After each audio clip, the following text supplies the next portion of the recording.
All right, so listen, there's no way of getting around it. A part of becoming a professional historian or writing like a professional historian is learning how to cite like a professional historian. Listen, I know this isn't the most exciting topic in the entire world.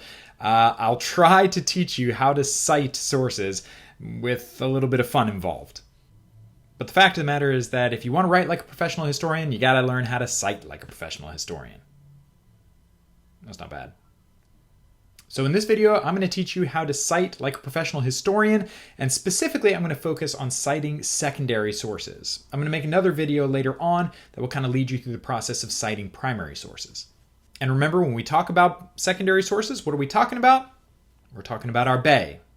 So this video is going to be all about learning to cite books, articles, and essays as a professional historian in the ways that professional historians do. So I'm going to organize this into two main parts. The first, I'm going to talk a little bit about why we cite in the first place, because it's important to know that before you get started. And second, we're going to look at kind of the ways to cite books, articles, and essays. I'll just take you through it step by step. All right, that's it. Let's get going.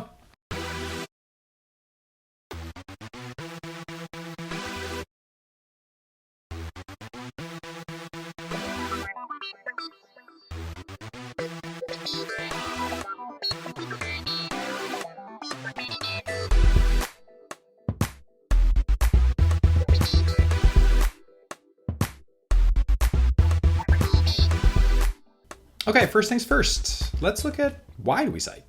Okay, the first thing that we need to figure out is why we do citations at all. Why is this such a big deal? Well, we cite for a few different reasons. First is kind of academic honesty. We need to give credit where credit is due, and citations are the way that we do that.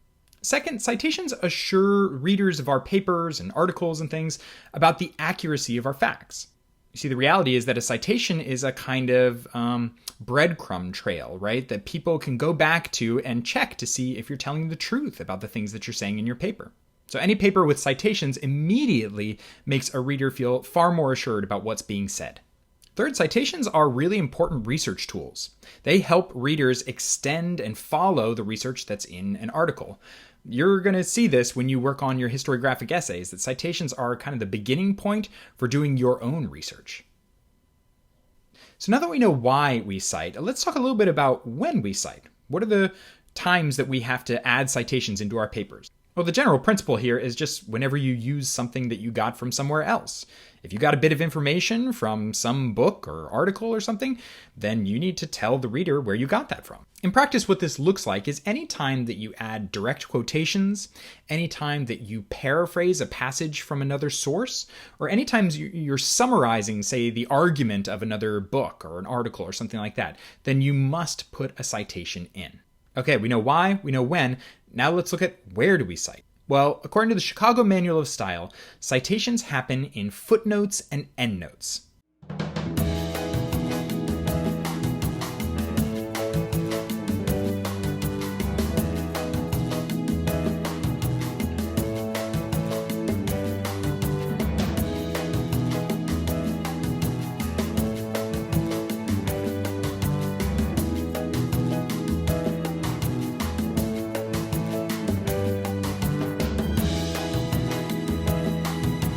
So this makes it very different from, say, MLA style or APA style, where there are parenthetical citations in the actual text. In Chicago style, we put all of our citations down at the bottom of pages or at the bottom and very ends of papers and articles in footnotes and endnotes. We also add citations to bibliographies and or works cited pages at the end of papers. So citations show up in these two places, footnotes or endnotes, and bibliographies and works cited. Okay, second thing to know about Chicago-style citations. They come in kind of two forms, right? Remember that there are two places where you see citations. You see them in notes and you see them in bibliographies. And the form of citations, right, what the formatting of each citation looks like, depends on where you see it. So, for example, in footnotes, you will find that that citations show up because they are referring to specifically quoted or paraphrased or summarized documents in your paper. And the general rule to think about with citations in footnotes is that when you are citing something in a footnote, usually the first name comes first, there are lots and lots of commas, and there are parentheses. I know that sounds really silly, but just think first name first, commas, parentheses, and that's going to help you remember how to do citations and footnotes. Okay, second is citations in bibliographies. Now, when you cite something in a bibliography, more often than not, you're citing the whole work, not just the specific, say, page that you're quoting from.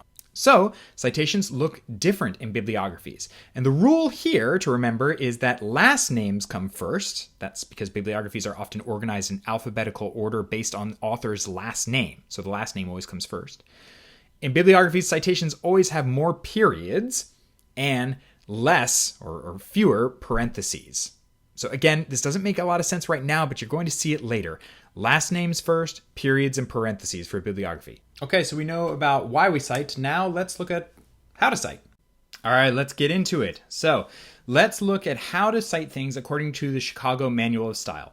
And the way we're going to do this is by giving a sort of homage to one of my favorite TV shows, Parks and Recreation. Okay, let's start with books. All right, like I said before, there are two forms that we have to know for each citation, right? We need to know how to cite things in footnotes, and we need to know how to cite things in bibliographies. So for books, citations in footnotes look like this. Here's a book that I made up. You ready? Leslie Knope, Avoid Salad and Other Disgusting Things. Pawnee, Indiana, Sweetums Press, 2014. And that last number is the page 13. Okay, let's begin by just identifying what's in a citation. Well, first things first, we have the author of the book. That's Leslie Knope. Then we have the title of the book. And notice that the title of the book is in italics. Italics and underline are the same thing. You could use underline, you could use italics. It doesn't matter which, but titles of books are always in italics or underline. Then we have essentially the publication information about the book, and it always takes this same form. It's place, press, year. Place, press, year. Notice that place is always a city. Sometimes it has a state with it, but it's always a city. So you wouldn't just put, Indiana there. And notice also that in footnote form, the publication information is in parentheses. Remember our rule from before, right? Footnotes love parentheses. Here you go. This is why. And then finally, you have the page number from the, say, quotation that you took from that book, right? Here it's page 13. Okay, what's different in bibliography form? Well, you'll notice that the first and last name of the author have swapped. Now, Knope comes first. Notice also that instead of a comma after the name of the author, we have a period. Remember our rule from before, right? Last name first and periods. The title looks the same. It's still in italics, but there's a period after it. Again, remember our rule from before, and no parentheses around the publication information. Finally, you don't have a page number here because in bibliographies, you're not citing the specific pages you consulted. You're just citing the works that you used. Okay, but here's the issue. Sometimes books have editors or translators or other people involved in the creation of the book. So what do we do if we have an editor or a translator? Well, here's another book. Don Amigal, Treat Yourself, A Guide to Living That Life. Trans, Genuine, shout out to Genuine. Seattle, Don't Touch My Benz Press, 2016, 100. Oh, 1, 2, 1, 2. Donatella, T-Mobile. 3 words for you. Treat yourself. Treat yourself 2011. Okay, this is the footnote form, and notice a few things. Once again, the author is there first name first. The book's title is in italics again. But here's the additional thing. If there's a translator to the book, you put in here TRANS, that stands for translated by or translator, and then the name of the translator. In this case, it's shout out to Genuine. Once again, publication information is all there, place, press, year, and the page number. In bibliography form, the same information is there, it's just formatted slightly differently. Again, reverse the name order, put periods in, but then look at the translated part, right? Instead of putting the abbreviation for translated by, you put translated by Genuine. And then the publication information with no parentheses. Treat yourself. All right, books done. Now let's look at journal articles. Remember, our main forms of secondary sources are our BAE, books, articles, and essays. So we've done books. Now let's look at articles. Here is a fictitious article. Ann Perkins, jogging. I know it keeps you healthy, but God, at what cost? I mean, I was jogging. I hate jogging. Jogging's amazing. Jogging is the worst, Chris. I mean, I know it keeps you healthy, but God, at what cost? In Nursing Quarterly, 15, that's the volume number. Number 2, that's the issue number. 2020:89. Okay, let's identify a few things here. First, there's the author's name, Ann Perkins. The title of the article, that's what's in quotation marks there. For journal articles, the title of articles are in quotation marks, and the title of the journal is in italics or underline. Then finally, if it's a journal, then that means it's a serial production, so it means that it has volume numbers and issue numbers. The volume number is just a number that comes straight after the title, that's the 15 there, and then usually the issue number follows with the abbreviation NO period to signify issue number. And final weird thing about journal articles, they always have a colon before the page number. Why? I don't know, but that's how it's done. Okay, notice in bibliography form, again, same sorts of changes, right? Periods go in, reverse name order, and at the very end, instead of just citing the one page of the article, you cite the entire pages of the article, right? So in this case, the article goes from page 81 to page 99. That's the first page and the last page. Okay, how about essays? Remember what an essay is. An essay is essentially a chapter of a book or a sort of section of a book. These ones are kind of complicated, so stick with me, all right? Here is an example of a totally fake essay. John Ralphio Saperstein, K to the N to the O-P-E, she's the dopest little shorty in all Pawnee, Indiana. K to the N to the O-P-E, she's the dopest little shorty in all Pawnee, Indiana. In Entertainment 720, an anthology edited by Tom Haverford, Columbia, South Carolina, Rent-A-Swag Press, 2011, page 40. Okay, again, let's identify the things that are here. First, the author of the essay. That's John Ralphio. He's the worst. Then we have the title of the essay, K to the N to the O-P-E. And then we have this word in. That's just to signify that it is an essay or a chapter in a book. Then comes the title of the book. Entertainment 720, an anthology. Notice again that titles of books always in italics or underline. This book has an editor. It's edited, ed period, by Tom Haverford. And then we have just the publication information of the book. Same form as before. Remember, place, colon, press, comma, year. In bibliography form, all the same information, slightly different format. Switch those names in the front, right? Add periods in after the author's name and after the title of the essay. And notice now that in is capitalized. Just remember it by, it's following a period now instead of a comma. So whenever words follow periods, they're always capitalized first. And note here, instead of the abbreviation ed period for edited by, we have the full edited by Tom Haverford. The trickiest thing to remember about essays in bibliography form is that the full page numbers, the page range of the essay, does not come at the end. It comes before the publication information. That's the 36 to 41 there. That's all the pages, the first page and the last page of the entire essay. Why does it go there? Again, I don't know. I have no clue. But that's the way it's done, so that's the way I have to teach you. Look, this is a lot. I know this is a lot. It's a lot to memorize all of this stuff. And the fact of the matter is that you're just going to have to practice this a lot. You're going to have to get it wrong quite a few times for it to stick in your brain. But I want to end this with a few sort of final tips and tidbits, a few last things that you need to know to do citations via the Chicago Manual of Style well. First, the Chicago Manual of Style has what's called short form as well. So in reality, all the citations that we talked about before, all the long, author and title and et cetera, all of that is just for things that you cite the first time in a footnote. When you're citing in a footnote the same source over and over and over again, you're not going to provide the entire full citation every single time. Instead, after the first time, you're going to put in a citation that is in the short form. The short form is just the author's last name, an abbreviated title, and the page number.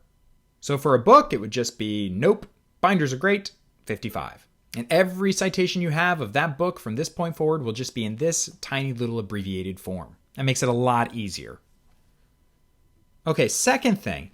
Sometimes you will only find quotes from primary sources by way of another source. Now, this is very much an exceptional circumstance. If you ever want to find a quote that you see in one source that actually comes from another source, then, Brundage's golden rule would say, go find that other source. Once you find that other source, you can cite it directly and you're good to go.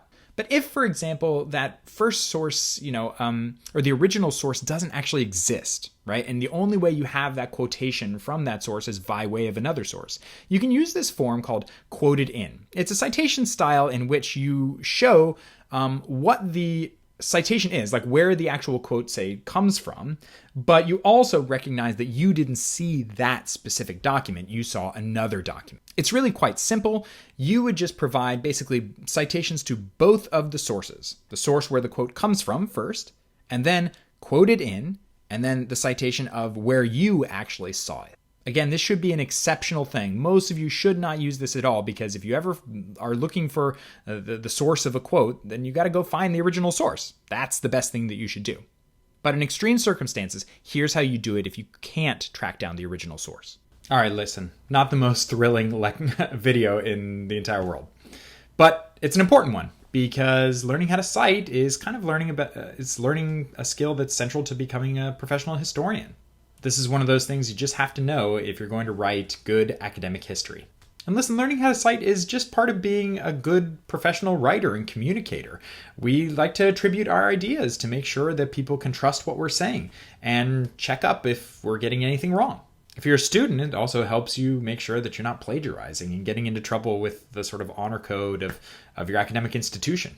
And finally, it's really good because this is how research is done. You're going to benefit from someone else's citations, so you might as well pass along that benefit, right, and that help to future researchers.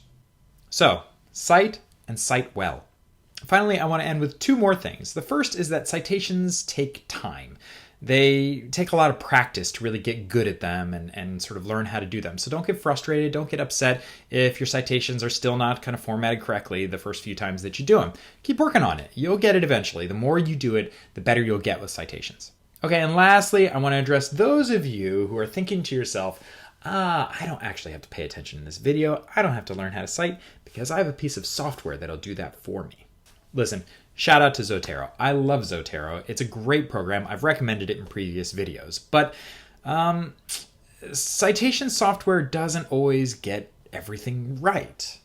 You see, citation software is only as good as the kind of information that you give it and the things that you ask it to do. And lots of times we sort of mess up what we ask citation software to do and the kinds of things that they should talk about.